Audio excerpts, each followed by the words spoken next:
My garbage person of the week is chosen in this case to represent the insane anti-migrant and racist energy that we've seen and rhetoric that we've seen this week. It's been all over the place in right-wing media, in Congress, but I want to choose someone who's ridiculous. So I'm going with Jeanine Pirro. Take a look. I just want to say something about the Statue of Liberty. The Statue of Liberty was a gift from France. It came here in 1886. At that time, we had an immigration law in this country where you came here, you had to be on Ellis Island, you had to be screened and you had to be documented, you had to be tested, that you had to be vaccinated, and you could only come in if you had a sponsor or if you were self-reliant, okay? This guy doesn't know his history. And, the truth is, if you understood the background of the Statue of Liberty, it's a symbol of freedom and democracy. It doesn't mean everybody just show up and will take care of you. And that's why Joe Biden, I believe, is going to lose the election, assuming he's the guy that runs. Of all of the stupid things that are the reason that Joe Biden is going to lose, well, a freshman congressman, I think, got wrong a little bit of the philosophy of the Statue of Liberty, and that's why Joe Biden's going to lose the election. It's true, man. I can't go to an Iowa diner without just hearing at every table, did you hear this thing about Maxwell Frost? Did you hear this thing about Statue of Liberty? Never mind the fact that she's wrong. And it is ridiculous when you are sitting at a table as like on The View or on The Five or whatever, and you're like, I just want to say a thing about the Statue of Liberty. That is not going to end well. It's certainly not going to end reasonably. In any event, what she's referring to there is that Democratic House Representative Maxwell Frost challenged the GOP in sort of I guess sarcastically talking about introducing a bill to remove the Statue of Liberty.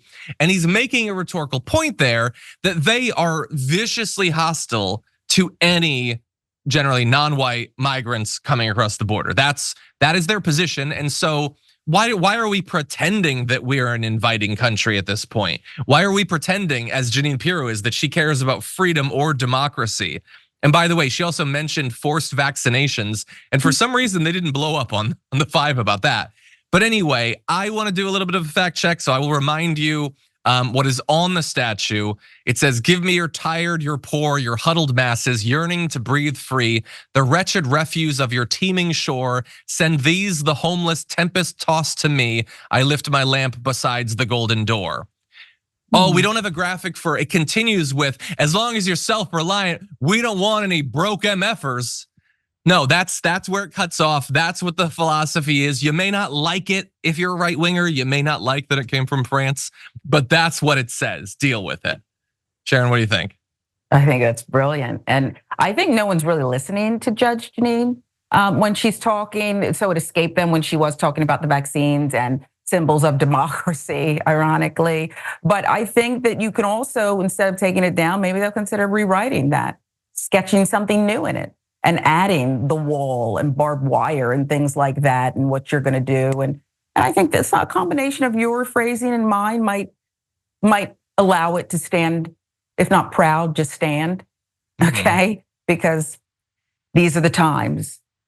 Yeah, I would say in I'm surprised, maybe it's happened, but in some dark sci-fi movie or something, they're gonna install a big laser on the Statue of Liberty, and she's just gonna be ready for ships coming over the horizon because the doors have been closed. I could see that happening. In any event, okay, well, those are our garbage people, but many of you voted. 51,000 voted in our community poll this week, and here are your top 5. Coming in at number 5 with 6% of the vote, you have Ted Cruz for joking about his Cancun trip amid freeze. Basically oh, hey, I'm being self-deprecating about the fact that I fled for Cancun and let hundreds of you die. No, by the way, since then, we've done nothing to protect you. Coming in number 4 with 7% of the vote, you have Ramaswamy for bootlicking for Trump after dropping out. And after being attacked by Donald Trump as not being MAGA and all of that. So hilarious.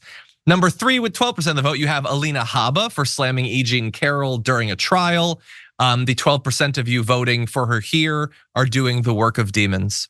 Number 2 with 18% of the vote, you have Charlie Kirk for attacking Martin Luther King Jr. I'd actually forgotten about that. Man, this was a long week.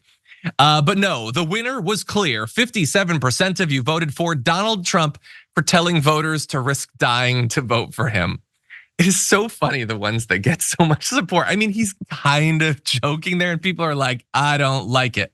I do try to bear in mind, He was talking there about risking going out in like cold weather. And a very significant portion of America is in the grip of a winter storm. For many of you, it seems that is no laughing matter. Too soon. But anyway, Sharon, any thoughts about those? I think we have very thoughtful participants in this poll. I too had forgotten about Kirk and his statements. Why can't people just take that one day and leave MLK alone? I don't understand it. I really don't understand why we have to go there. But these were thoughtful choices, and I'm fine with Donald Trump winning this poll.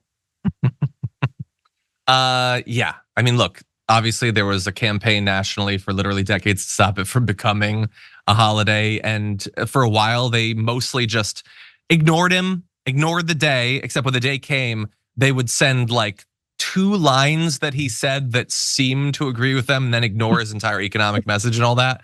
But now, no, I mean, the heat is on. They need to take down black icons. That's what they want to do. That's how they demonstrate to their audience that they're the most racist. And so that's why he's doing it.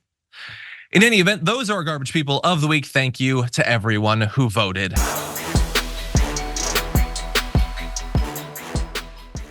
Check out the Damage Report podcast each day, wherever you get your podcasts, whether Pocket Casts or Stitcher or iTunes.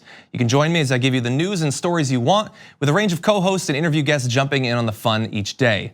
Again, that's the Damage Report, wherever you get your podcasts. And if you get them at iTunes, don't forget to rate and review. Sometimes I'll read them live on the show.